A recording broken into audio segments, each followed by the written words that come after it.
Evangelho de São Mateus, capítulo 13, versículos dos 54 até os 58.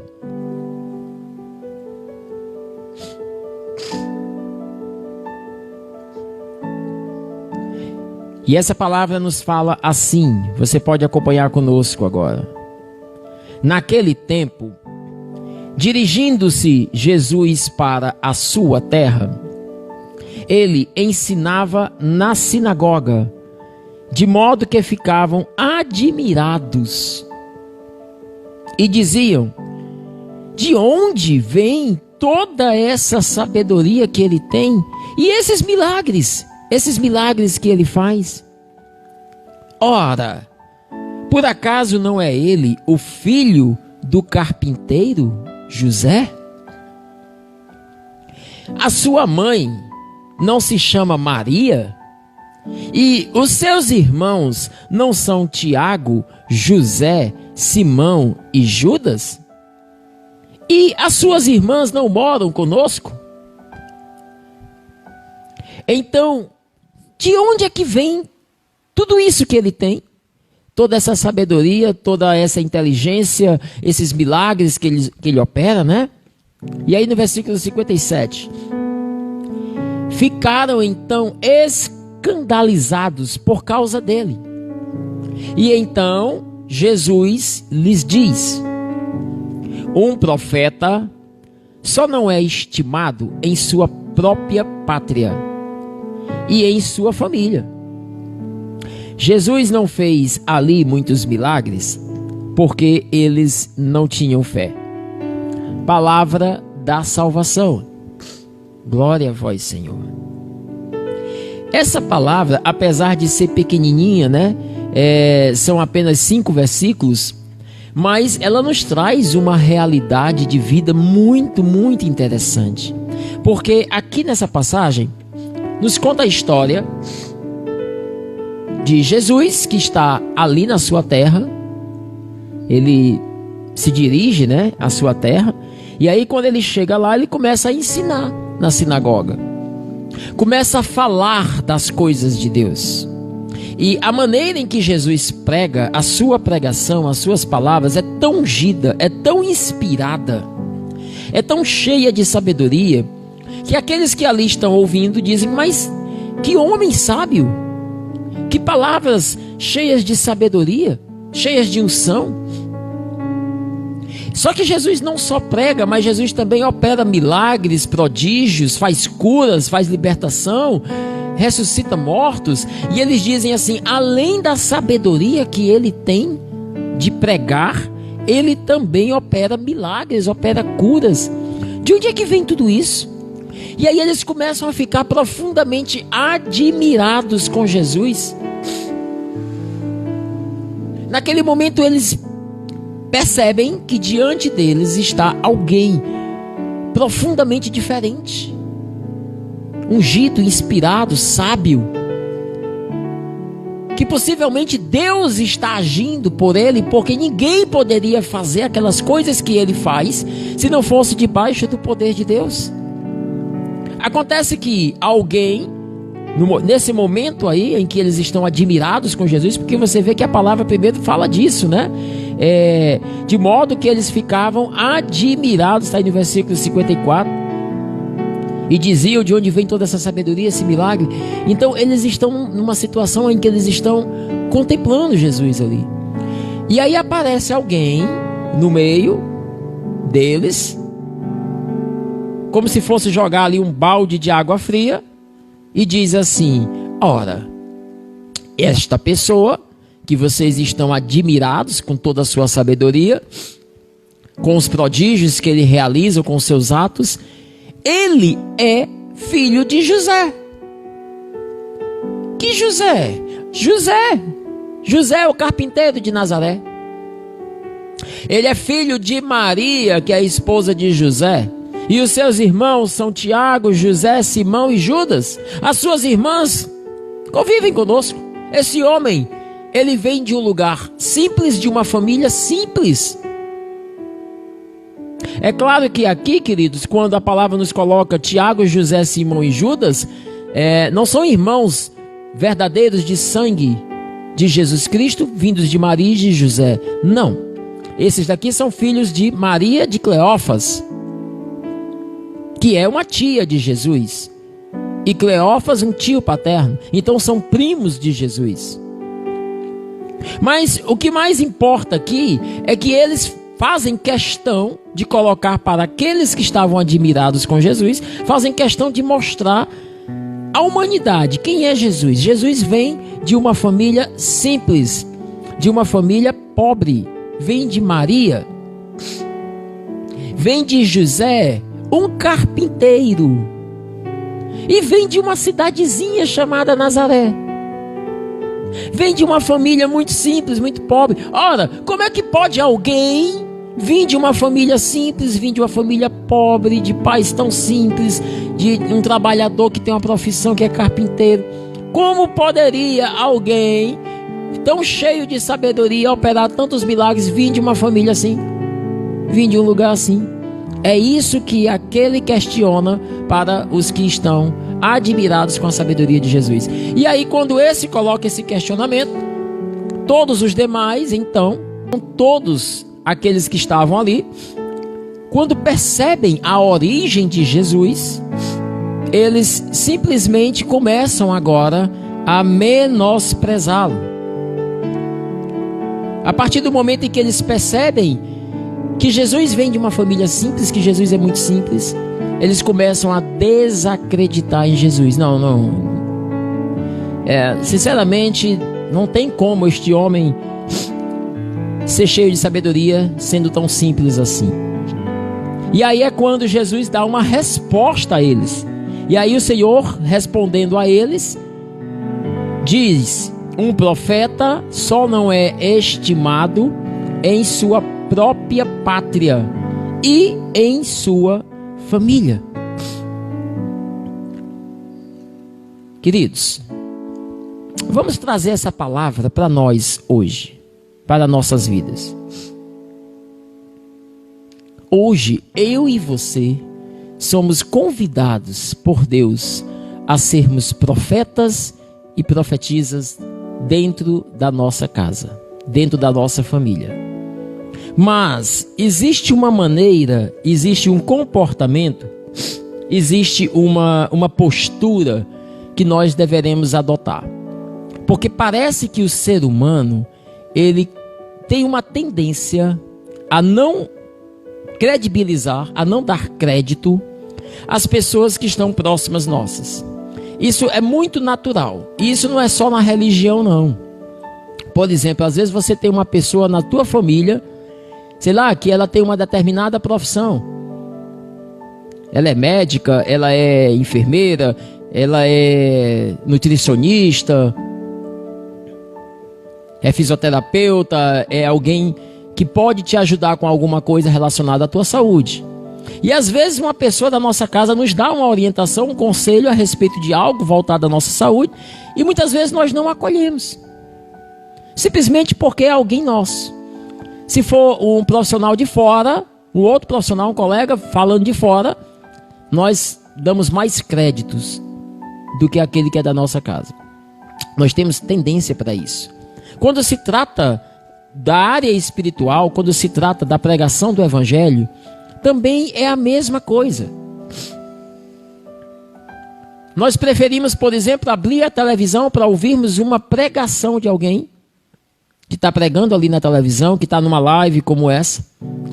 E muitas vezes nós temos dentro de casa um profeta que caminha, que prega a palavra de Deus, mas nós não damos o devido crédito às pregações daquele que mora conosco. E isso é muito natural. Veja que desde Jesus isso já acontecia e aconteceu com Jesus. Se você acha que com a gente também não seria diferente? É muito mais fácil os da tua família ouvirem os de fora, aquilo que eles têm a falar de Deus, do que aquilo que você tem para falar para eles.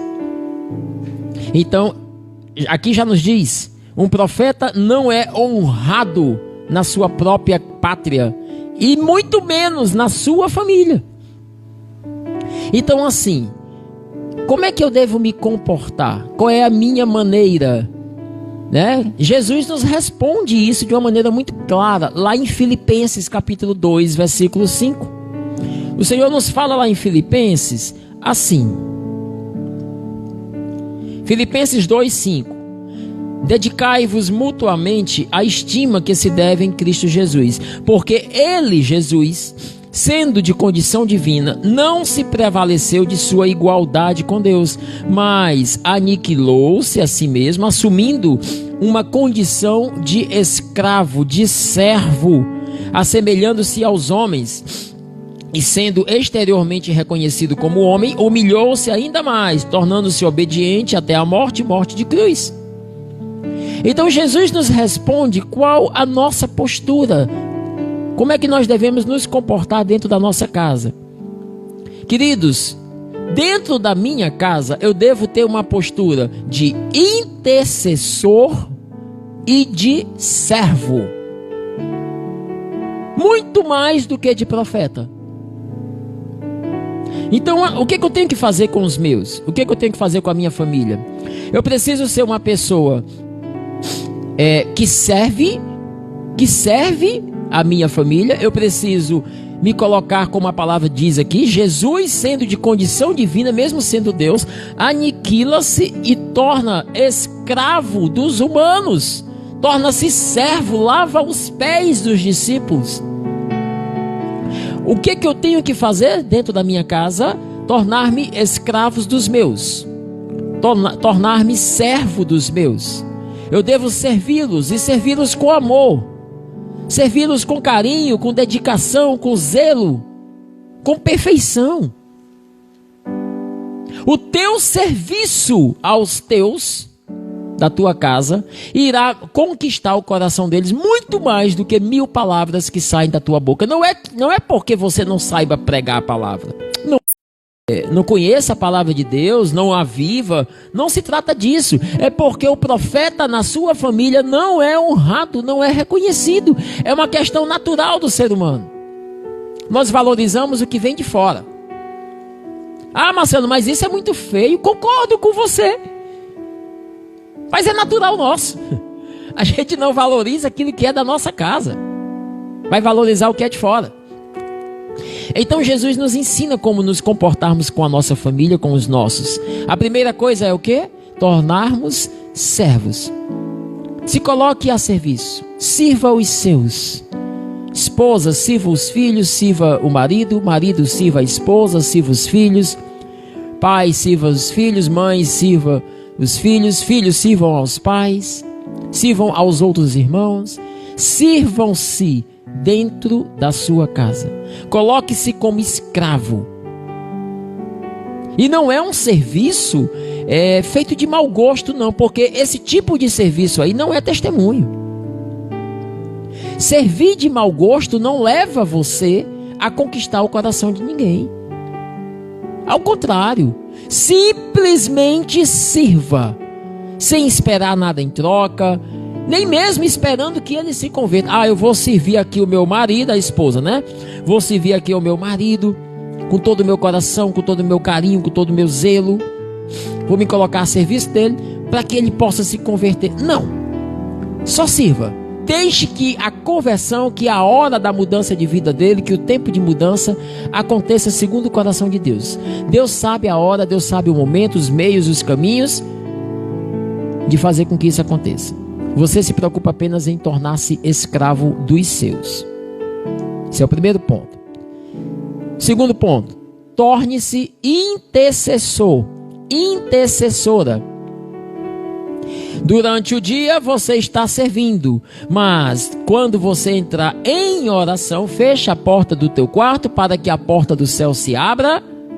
Vá falar com Deus e ore. Ore pelos seus. Ore pelos seus. A minha esposa está fazendo uma novena de 1 ano em intercessão pelos nossos. Se colocou em intercessão pelos de casa. Isso é interceder pela mudança do nosso coração, pela nossa conversão, pela nossa santidade, pela nossa profundidade de intimidade em Deus. Queridos, perceba que quando você serve ao outro, aquele da sua casa, e quando você intercede pela vida dele, isso tem um poder imenso diante dos olhos de Deus. E Deus tanto vai agir na vida daqueles que são da tua casa, como principalmente Deus está agindo em você. O serviço e a oração me santifica. Deus está convertendo os da tua casa, mas ao mesmo tempo Deus está santificando você através da entrega de serviço e através da intercessão. Perceba, querido, que não são através de palavras que isso é alcançado dentro da nossa família. Não adianta você ficar discutindo, brigando a palavra é essa que eu estou colocando, brigando com as pessoas da sua casa por causa da palavra de Deus.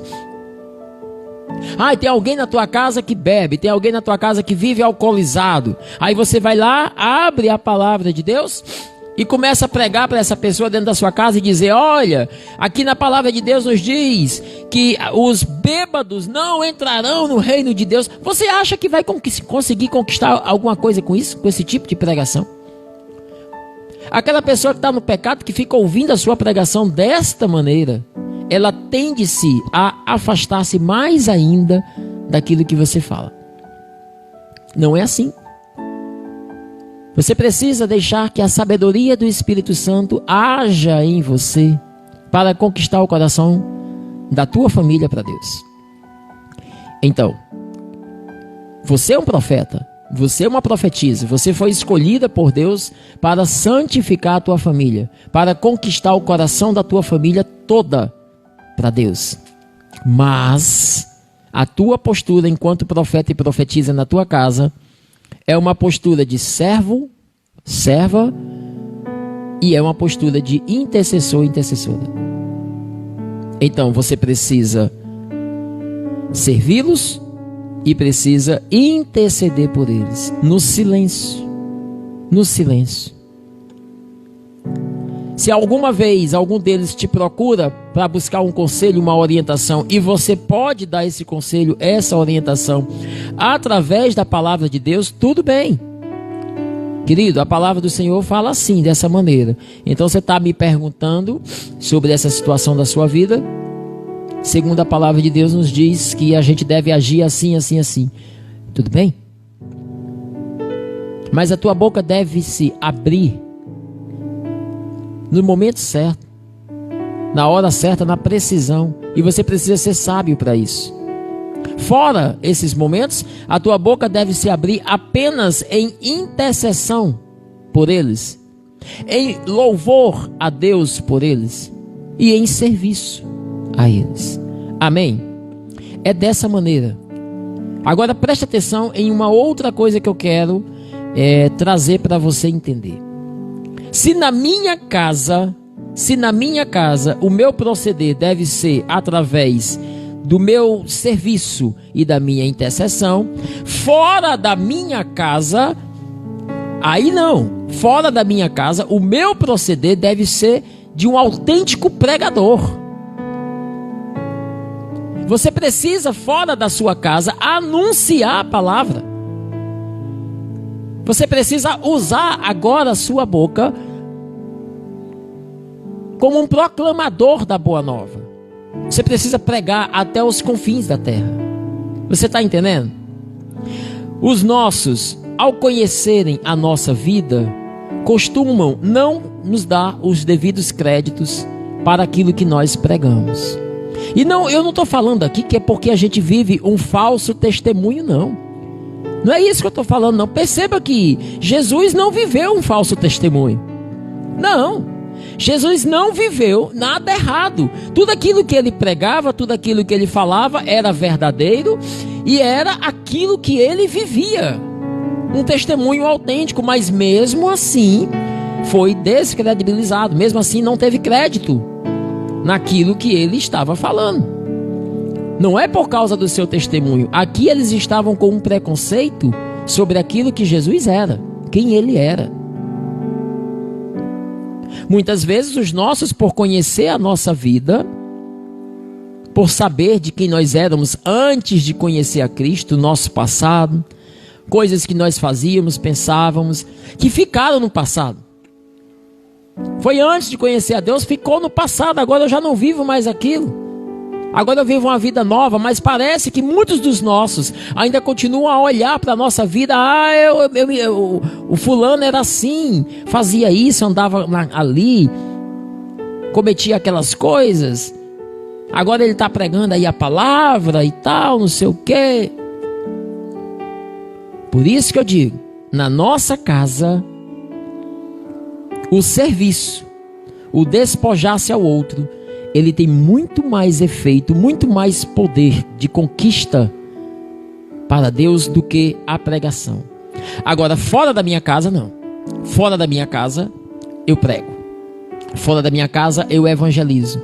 E é claro que fora da minha casa, eu também intercedo, eu também sirvo aqueles que eu estou pregando. É claro. Mas eu quero dizer para você que o ministério de pregação fora da minha família, ele é muito mais forte. Ele é muito mais eficaz, porque as pessoas tendem a valorizar a quem prega, aqueles que elas não conhecem, tá? E eu quero deixar bem claro, para finalizar essa meditação, quero deixar bem claro para você que não se trata aqui de testemunho, porque parece que é como se dissesse assim: então os de fora valorizam quem está pregando porque não conhecem a vida do pregador, né? Não, não é isso que eu estou falando, tá? Não estou dizendo que o pregador, quando ele vai pregar fora da casa dele, ele é valorizado porque as pessoas que estão ouvindo não conhecem a vida dele, ele não dá um testemunho autêntico. Não é isso. Volto a dizer, Jesus tinha um testemunho autêntico, perfeito, mas ele não era valorizado mesmo assim dentro da sua família. Então não se trata aqui de estar dando ou não o testemunho. Se trata aqui simplesmente de ser conhecido pelos nossos. É natural do ser humano, ok? Amém? Então assim, que essa palavra hoje, ela venha nos fazer compreender que nós temos duas missões dadas por Deus. A missão de evangelizar, a missão de salvar almas, a missão de pregar o evangelho. Mas essas duas missões, elas têm características, elas têm maneiras de ser realizadas de forma diferente. Uma missão é dentro da minha casa, da minha família, e a outra missão é fora da minha família. Dentro da minha família, eu evangelizo com o meu testemunho de serviço e de intercessão. Fora da minha casa, eu evangelizo, além do testemunho de serviço e intercessão, principalmente com a pregação da palavra de Deus. É isso que hoje essa palavra, esse evangelho, vem nos fazer compreender, né? E termina dizendo assim, versículo 58: Jesus não fez ali muitos milagres porque eles não tinham fé. Então veja o seguinte, parece-nos, e é verdade, que a obra de Deus acontece na medida em que há abertura de coração, em que há acolhimento, desejo de que esta obra aconteça. Enquanto não houver no coração das pessoas o querer ser tocado, conhecido por Deus, parece que isso não acontece. É necessário ter a fé. Então, é necessário esperar. Há um tempo para a vida de cada pessoa. Você, esposa, que está nesse momento agora de oração aqui, há um tempo para a conversão do seu marido. Mesma coisa eu digo para você, marido, que está aqui. Há um tempo para a conversão da sua esposa. Há um tempo para a conversão dos seus filhos, dos seus pais. Há um tempo para a conversão daqueles que moram na tua casa contigo. Cada pessoa tem o seu tempo de vida. Qual é o tempo, qual é o dia da conversão dessa pessoa? Quando é que essa pessoa vai se encontrar com Deus? No dia em que ela tiver fé. No dia em que ela abrir o coração e se sentir necessitada de experimentar algo a mais. Talvez essa pessoa vá passar por uma situação de dificuldade, de provação. Talvez essa pessoa vá passar por uma situação onde ela precise erguer os olhos para o céu e dizer: meu Deus, me ajude. É nesta hora em que ela se encontra mais frágil, aonde o coração dela se abre em busca de Deus, em busca de uma força para lhe ajudar. E é nesse momento em que o coração dela está suscetível a ser tocado por Deus. Então Deus sabe a hora certa. O que você tem que fazer é orar pelas pessoas da sua casa e servi-los. E aguardar a esperança, o dom da esperança dentro de mim, a virtude da esperança. Eu aguardo em Deus o dia da conversão de cada um.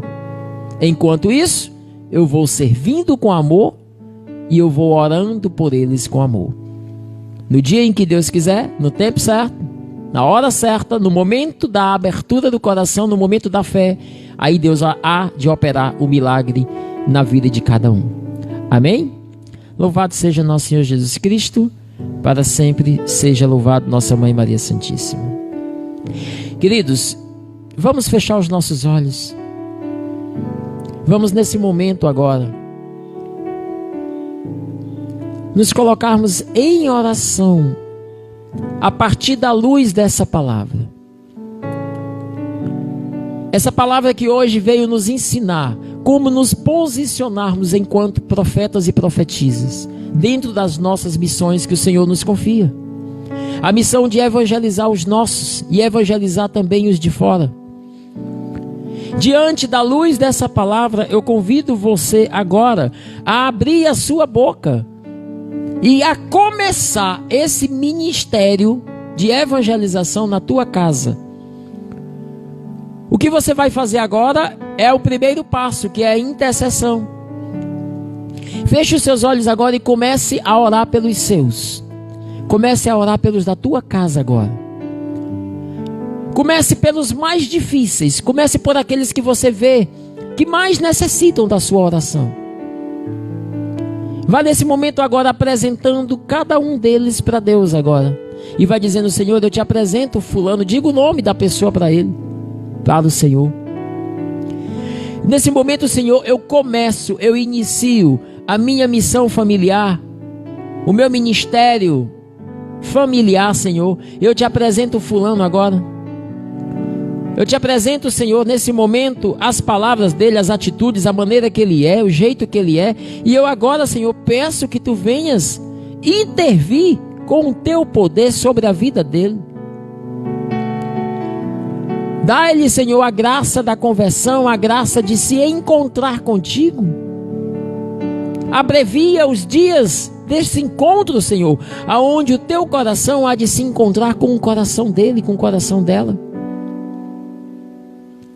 Perdoai-lhes todos os seus pecados. Perdoai-lhes todos os seus pecados, Senhor.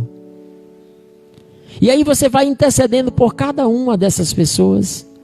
Vai orando por cada uma delas.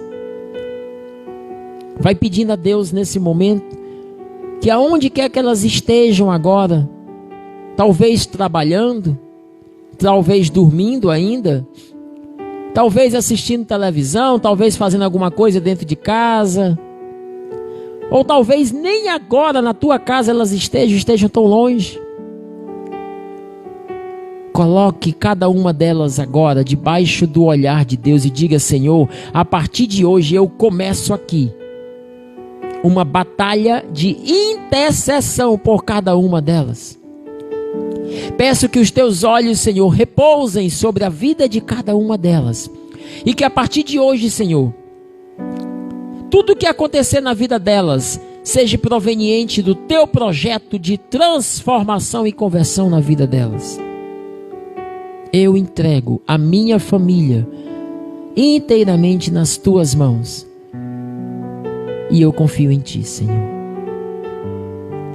Amém. Assim seja. Agora que você intercedeu pelos seus, agora você vai orar por você. Permaneça com os olhos fechados. Você agora vai orar por você, pedindo ao Senhor que lhe dê toda a capacidade, toda a fortaleza, toda a sabedoria, mas principalmente lhe dê um coração cheio de amor e de alegria, de servir a cada uma dessas pessoas que você intercedeu. Permita que o Espírito Santo lhe inspire, lhe mostre como servir e aonde e o que fazer por cada um de forma diferente. Vai dizendo agora: meu Deus, dai-me um coração cheio de alegria, Senhor, de amor. Senhor, que eu faça trabalhos, obras, serviços, Senhor, que eu faça por cada um deles, mas que cada ato meu de amor, de alegria e de serviço por eles seja cheio de esperança da conversão da minha família. Que o meu trabalho por eles, que o meu serviço por eles não me seja pesado, Senhor, não, porque se é um peso para mim servir aos meus, então eu não estou mergulhado na vossa graça. Então não está sendo, Senhor, uma evangelização, está sendo apenas um trabalho vazio. Eu preciso, Senhor, estar cheio de alegria, de felicidade, de vontade de servir aos meus. Por isso agora eu intercedo pelo meu coração, Senhor. Eu te peço que tu faças de mim agora o escravo da minha família, assim como tu, Jesus, sendo de condição divina, não te prevalecestes desta condição, mas tornastes escravo dos homens e das mulheres, e serviste, Senhor, a nós. Assim também torna-me escravo da minha família, para que eu sirva aos meus. Para que eu sirva aos meus. Eu tomo posse dessa palavra na minha vida hoje. E pelo bem dos meus, pela salvação da minha parentela, pela salvação, Senhor, da minha família, eu hoje me disponho a todos os dias colocar-me a serviço de cada um deles e também colocar-me em intercessão diária por cada um deles, até que no tempo oportuno, na hora certa, da maneira em que tu quiseres, tu mesmo venhas atrair o coração de cada um deles para ti. Eu confio nessa palavra, eu confio nessa inspiração, Senhor. Assim seja. Amém. Permaneça ainda com os teus olhos fechados, ainda não concluímos. Porque tem a segunda parte da palavra que nos diz que também precisamos cumprir a nossa missão, mas não agora dentro de casa, mas fora de casa. Precisamos ser pregadores da palavra. Por isso eu convido você agora ainda a abrir o seu coração e pedir ao Senhor que lhe dê o dom da pregação. E eu sinto que tem muitas pessoas que estão nessa live agora, nessa oração, que tem um desejo profundo de pregar a palavra de Deus, mas tem medo, tem vergonha. Algumas se sentem incapazes, inseguras, acham que não têm condições. Adoram ver uma pessoa pregando, acham bonito e querem até pregar, mas se sentem incapazes. Abra seu coração agora. Olhe para o seu Deus e diga: Senhor, faz arder na minha boca, nos meus lábios, uma brasa, assim como tu fizestes arder os lábios de Jeremias, aquele profeta santo. Queima a minha boca agora, Senhor. Toca nos meus lábios, toca no meu coração, toca na minha sabedoria, na minha inteligência, e pelo teu Santo Espírito derrama sobre mim, Senhor, o dom da pregação, o ministério da pregação. Senhor, eu desejo, olha para dentro do meu coração, encontra em mim o desejo de pregar, de anunciar a tua palavra. Mas eu coloco agora todo o meu sentimento de incapacidade, de insegurança, de vergonha, de medo, eu coloco agora nas tuas mãos, Senhor, para que tu transforme agora a minha humanidade, a minha fraqueza, os meus sentimentos humanos, transforme agora em ousadia, transforme agora em coragem, porque tu não me dás um espírito de medo, mas ao contrário, tu me dás um espírito de coragem, de ousadia. E eu acolho o teu Santo Espírito em mim. Que a partir de hoje, Senhor, aonde quer que eu esteja, fora da minha família, que eu pregue a tua palavra, sem medo, sem vergonha. Que eu fale, Senhor, da tua vontade aos corações que precisam serem salvos. Eu tomo posse do ministério de pregação, do dom de pregar, para ti e para os meus irmãos.